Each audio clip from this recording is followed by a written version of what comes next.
নমস্কার। পত্রিকা থেকে কবিতা পাঠ এই পর্বে আজ আমরা কবি মলয় গোস্বামীর কয়েকটি কবিতা পড়ব। কবি মলয় গোস্বামী একজন প্রবীণ এবং পরিপূর্ণ কবি এবং সর্ব অর্থেই একজন সৃষ্টিশীল মানুষ। যেমন তার গানের গলা, তেমনি তার শারীরিক প্রকাশ, যেটুকু আমি দূর থেকে এই যন্ত্র মাধ্যমে দেখে থাকি, এবং তেমনি তার কবি সমাজে তার জনপ্রিয়তা, সেটাও আমি এই আমাদের বিভিন্ন রকমের যে যান্ত্রিক মাধ্যম রয়েছে সেই মাধ্যমেই জানতে পারি। আমার সঙ্গে তার দু একবার ফোনের মধ্যে কথাবার্তা হয়েছে। খুবই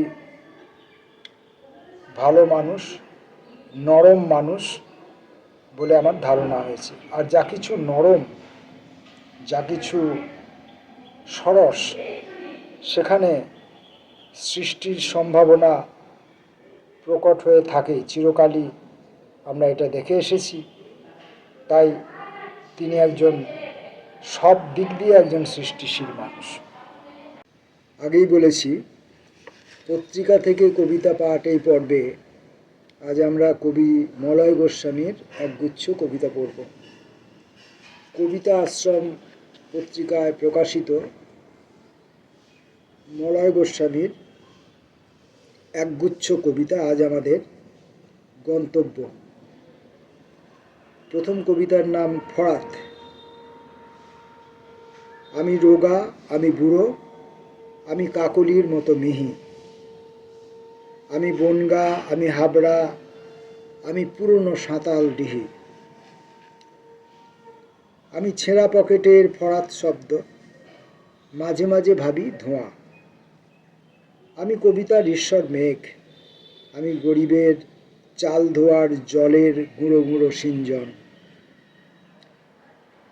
আমি মুটকির ফুটো, ইশারায় ডাক দিলে ফুটো পথ দিয়ে হিল হিল করে বেরিয়ে আসবো তেল, আমি কবি হিসেবে ফেল, আমি ফেল করব, আমি যাব না কোনো দরে, এ কবিতা পড়তে গিয়ে মাথার মধ্যে কারো নড়ে, এ কবি লিখছে কেন কবি, একে আজ পাঠিয়ে দাও ঘরে। ঘরে থাকি, গান গাই, কবিতা লিখতে চাই ধূম্র ধারায়, আমি শোনো বাস করি কলেজ পাড়ায়। আমার মন ভালো নেই, জানো আমার মন ভালো নেই। আমি কেন যে রেলগাড়ির চলে যাওয়ার শব্দ শুনছি, আমার মন ভালো হওয়ার দরকার। তাহলে কি করব? আলোর টুকরো হাতে নিয়ে ঘুরছি, ওগো অন্ধকারের গায়ে সেই টুকরো ছোঁয়াবো, এই আমার একমাত্র ইচ্ছে। আমি রোগা, আমি বুড়ো, আমি কাকলির মতো মিহি, আমি ঘুরে ঘুরে অন্ধকার দেখি, ওগো আমি মন খারাপ, আমি মৃদু মোহনা ব্যথা। পরের কবিতা মনে নেই। রুমালের কোণায় ছোট্টবেলায় আমার নাম সেলাই করে দিয়েছিলে, তা তোমার মনে নেই, আমার আছে। রুমালের কথা মনে পড়লেই ওথেলো ডেসডিমোনার কথা মনে পড়ে। It is the cause. ওসব ফালতু কথা। একটা ফালতু কথার সঙ্গে জীবন কাটানোর কোনো মানে নেই। তার চেয়ে চলো এই বাংলার তৃণীবোধী গলির মধ্যে দিয়ে টিপি টিপি পা ফেলে চলে যাই এক নবীনতা সঞ্চারী গাছের তলায়। যেখানে অজস্র গান পাখি হয়ে বসে আছে গাছে গাছে, সেখানে তুমি একটা কৌটোর মধ্যে গমের ধ্বনি তুলে গাছে বসা গানগুলিকে আহ্বান করছো।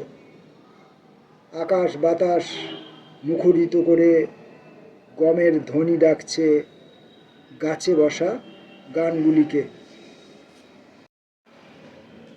অলৌকিক। মোহ আর মাৎসর্য নিয়ে খেলার পর কে একজন কাঁদতে কাঁদতে বাঁশবাগানের দিকে চলে যায়।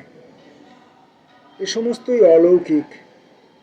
বাঁশবাগানের জোনাকির সঙ্গে দেখা হয় আমার। আমি তার জ্যোৎস্নায় মানে রক্তে হাত দিই। তার শীতকারে থুম হয়ে থাকে রাত্রির ভেজা ঘাসেরা। আগামী দিনগুলোয় আমরা কি করব? ছোট ছোট ফোসকায় ভরে যাবে চারদিক। রমণের সময় হাঁচি দিয়ে উঠবে অন্ধকারের মেঘ। এ সমস্তই অলৌকিক। অলৌকিক, বোঝা যায় না। এই মেঘ, এই মেঘ, এই দুরন্ত মেয়ের মতন ছটফটে বৃষ্টি, তা আমাকে থামিয়ে দিতে পারে। আমি মেঘলা দিন চাই না।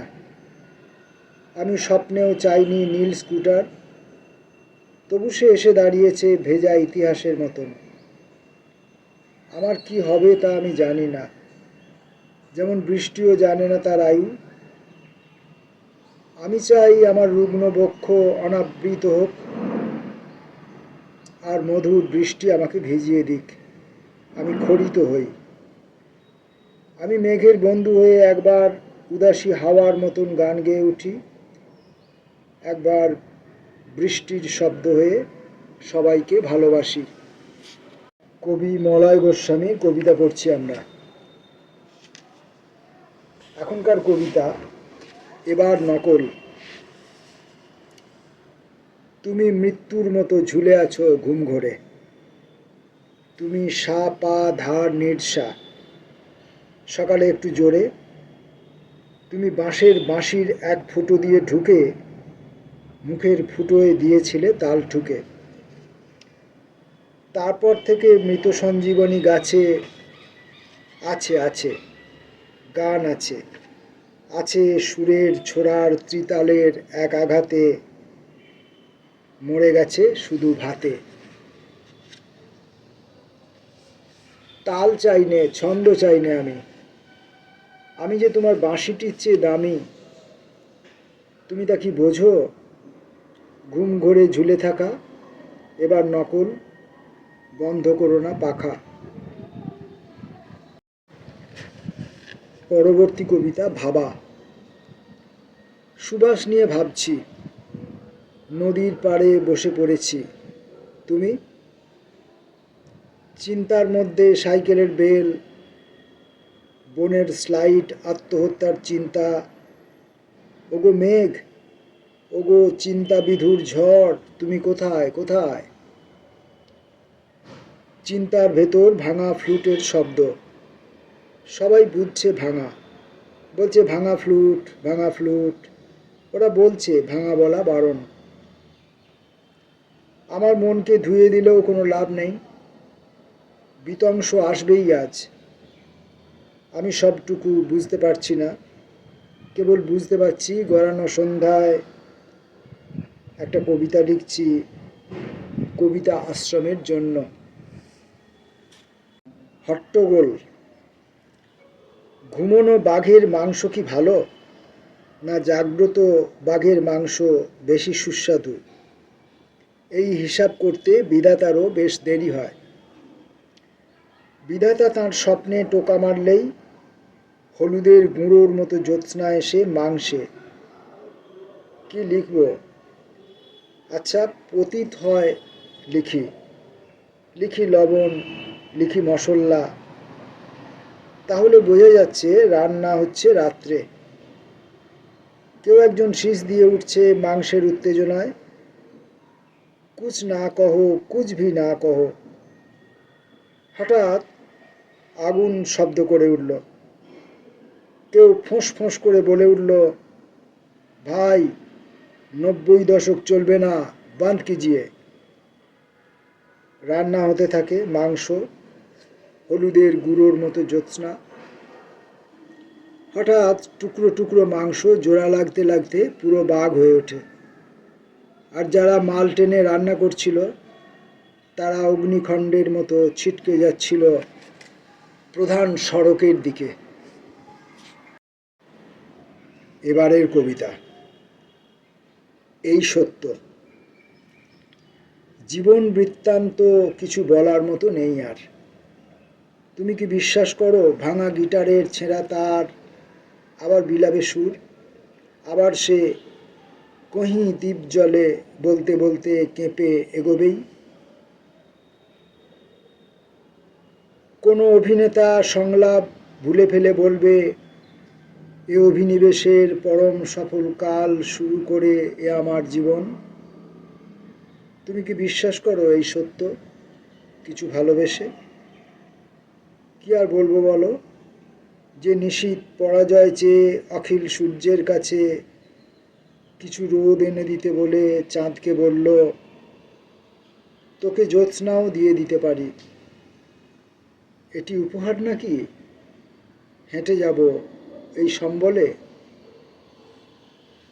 বলার মতনই নেই জীবন বৃত্তান্ত কিছু আর, তবু লিখি, তবু ভাবি, নিচু হয়ে কিছু কবিতার দুটি বুকে লিখে রাখি হারাকিরি ঝরা এ জীবন। তবুও বৃত্তান্ত শোনে আমাদের কিছু ভাই বোন। আজকের মতো মলয় গোস্বামীর শেষ কবিতাটি ঢেউ। আমার গানের সুর ঘোড়ার খুরের চেয়েও দ্রুতগামী হবে বলে দূরবাসী কোনো অনামিকা আমাকে ইশারায় ডাকে। সেই ইশারা কি? আমি আগুন বিপন্ন খালের মধ্যে পড়ে থাকা মনোলোভা ঋণ, ওটা কি সোনার?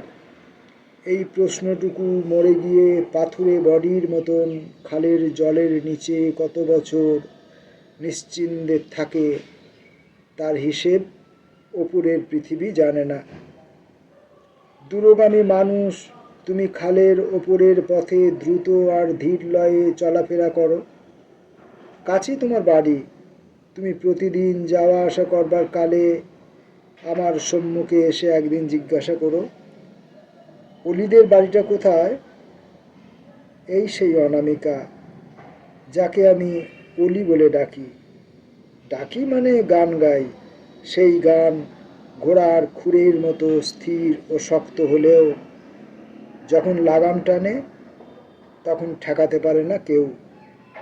চলে চলে মনের স্বপ্নের মতো ঢেউ।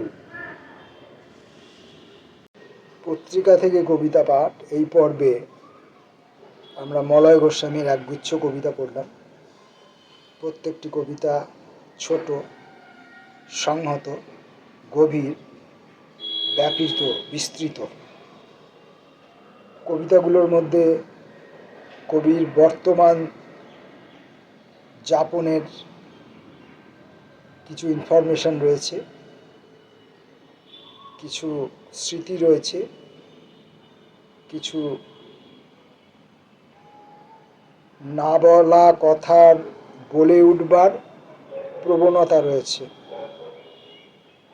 কিছু গান রয়েছে এবং গানগুলির গায়ে গায়ে কিছু স্মৃতিগন্ধ লেগে আছে বলে আমার মনে হলো। মলয় গোস্বামীর কবিতা নিয়ে আমরা আগামী ভবিষ্যতে আগামী একটি ভিডিওয় আবার আসব। ততক্ষণের জন্য নমস্কার।